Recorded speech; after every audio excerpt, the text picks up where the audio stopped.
Magandang araw mga viewers, sa aking mga viewers and followers. Magandang umaga sa inyo. Ito, oy, pinapawisan. Katatapos ko lang maglinis ng aming kulungan. Aming lumang kulungan ng 45 days. Dahil nagpaplano ang aking asawa na mag-alaga uli. Kaya ito, nilinis ko yung aming kulungan para pagdating ng kanyang mga in-order na sisiw ay malinis na. Ito guys, pakita ko sa inyo. Dahil sira-sira na nga yung ano, ito, tinalian ko na lang ng kawad.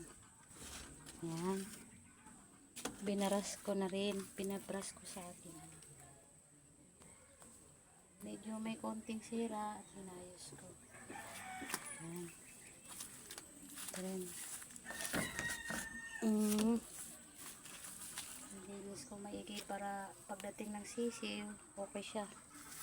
Dahil nga may butas-butas ang dingding, yan, nilagyan ko na rin ng tarpaulin.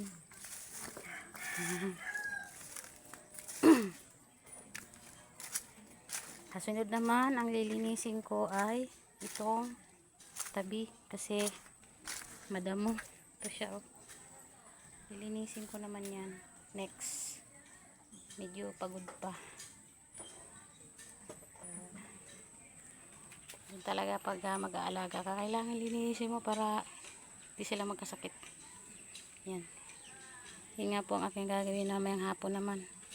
Gagamasan ko yung panabi para maging malinis at iwas sa ahas. Thanks for watching guys sa aking mga upload na video. Maraming salamat po sa patuloy na panunod. Yan lang guys.